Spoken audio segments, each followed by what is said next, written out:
You know, life has its ups and downs. Turn your pretty face to an ugly frown. Seems that when I fix one thing.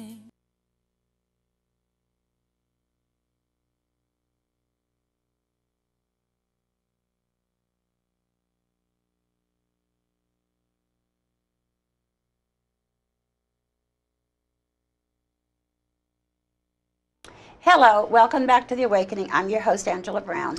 Everyone in the studio has insisted that I do this, but on Tuesday evening, the 14th of June, I won my 10th award as Best Show.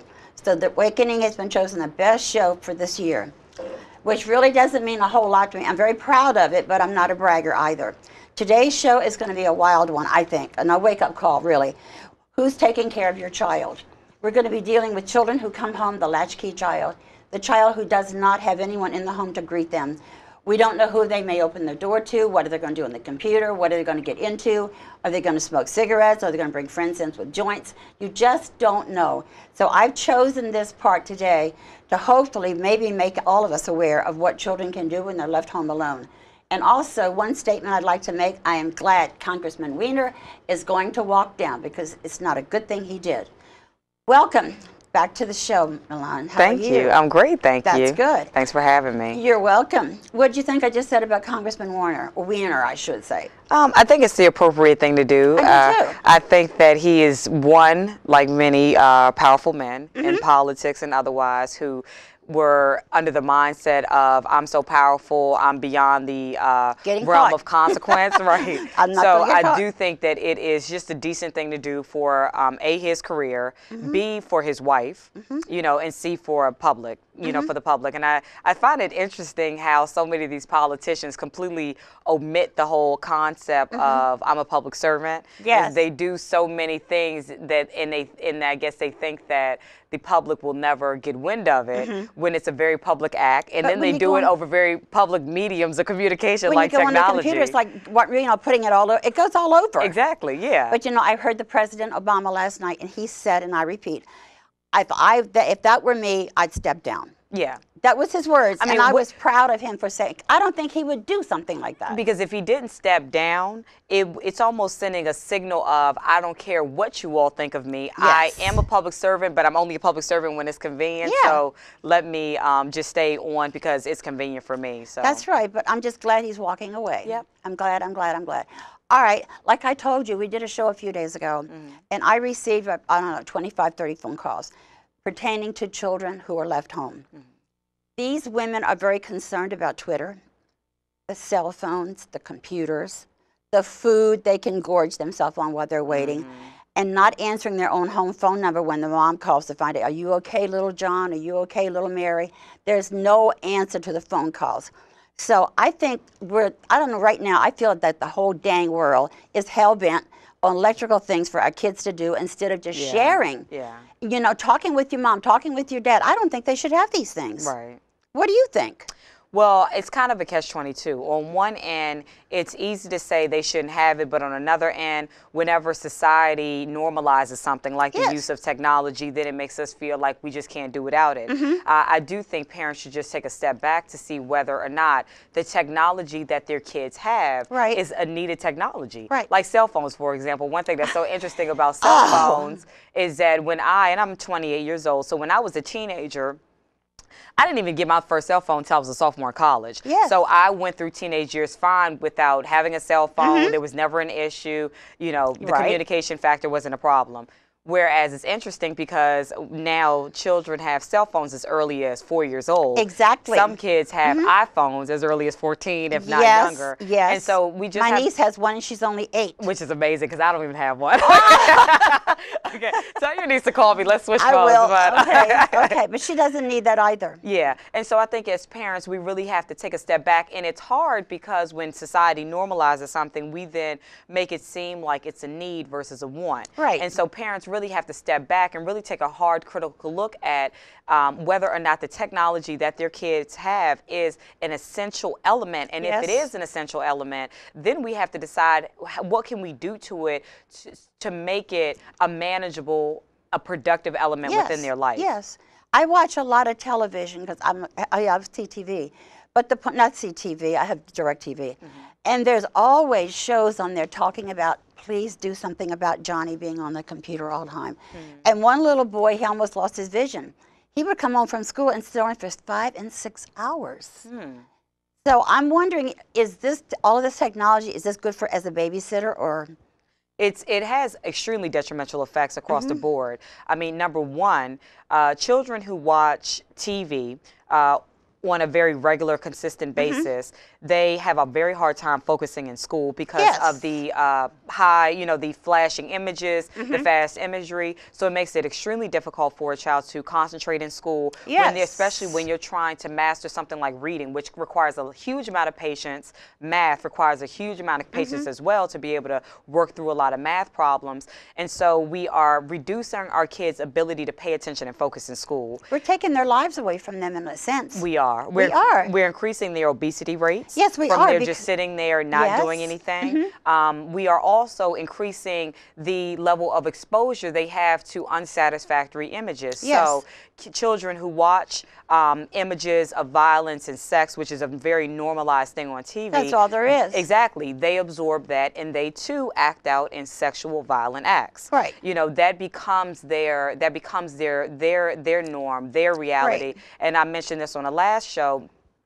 Bill Cosby made a good point that the human brain is not even fully developed till 25. But then when you're putting 2 and 3 and 14 and 15 and everybody else in between-year-olds in front of the TV, they have yet to really master the ability to separate fantasy from reality. And so do you want your child to watch a show or to listen to lyrics or to see images that promote a fantasy that they will resorb as reality? And then you as parents or guardians have to then backtrack and try to, redo that fantasy to get them back to reality. I mean, it seems like a whole bunch of work. Because it's going to be hard to take them back after they've had the toys. It is. It's like feeding a dog a bone. When you don't give him one, what's he going to do, bite your hand? Exactly, and it's even harder to reverse such a negative mindset when it's been instated. So, for example, Lil Wayne, he is a very popular rapper, and I'm not going to necessarily bash rappers because they do what they do. They are in the business of making money. They're not social advocates, so let's stop trying to make them into that. But at the end of the day, if we just take a step back and look at it as parents or guardians,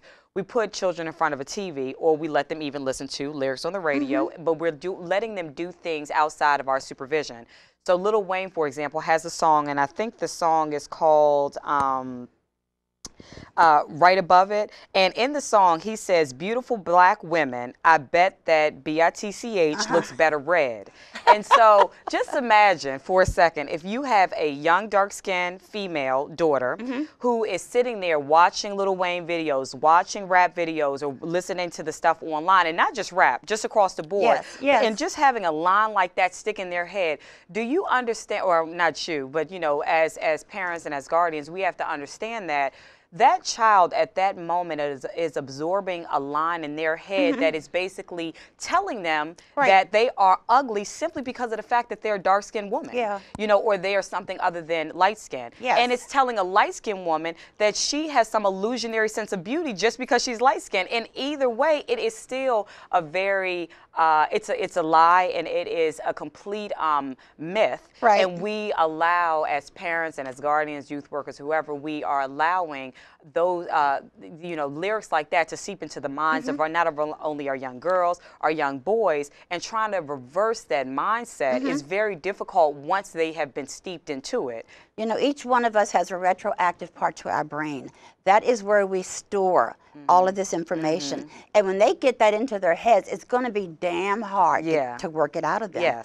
And, it's interesting, when I was a teacher, I used to say to my students all the time, don't sing that song. Do you understand what you're saying? Do you understand the lyrics? And, or do you understand the TV shows you watch, whether it be Basketball Wives or Mob Wives or whatever other type of wives that are out there?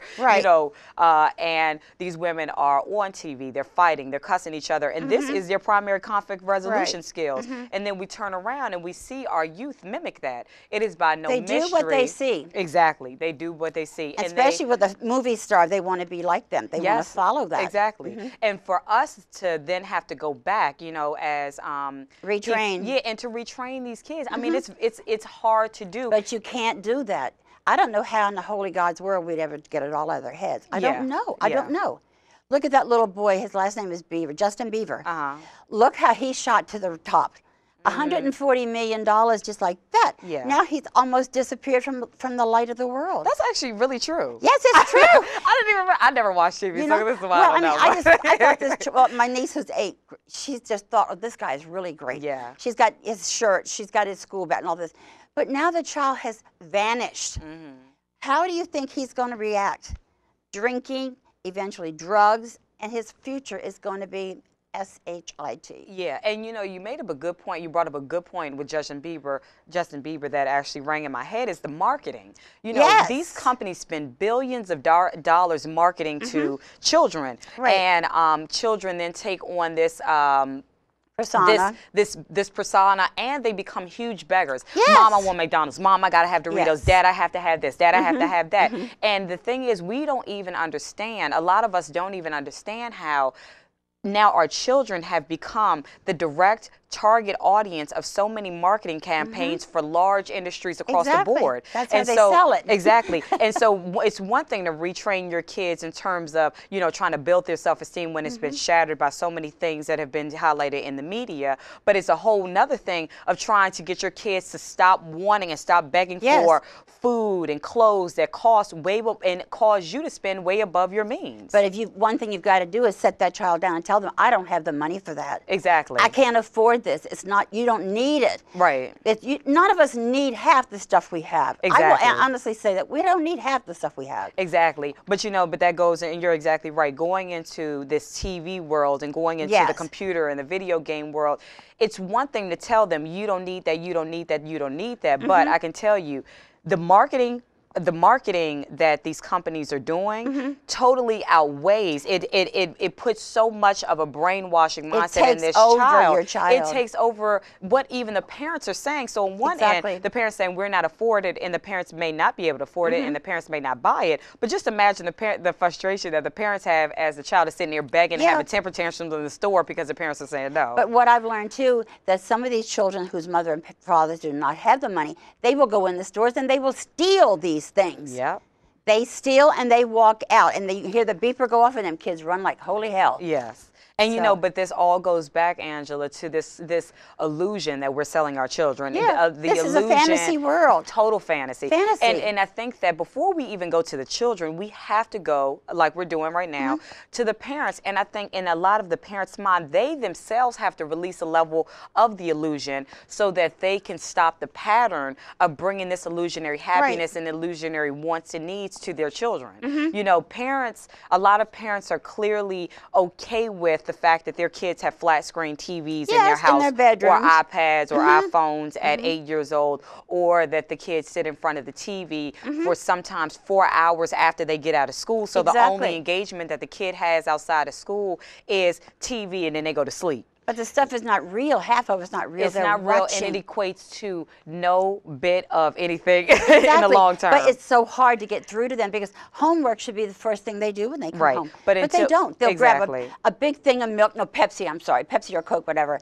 and cupcakes, and they go to their room and they munch on it all the time. Exactly. But you know, the parents, again, are the guard, they're the guard keepers. Yes. They are the doormen and doorwomen for whatever is, or the gatekeepers, I should say, for whatever is released into their home. And so like my grandmother, for example, granted it was a total different time and different day, but I always hear from older generations, my father, my mother's generation, about how their parents never let them do certain things. Exactly. And because of that, the kids it was never a notion in their mind that certain things were permissible. So even with me, for example,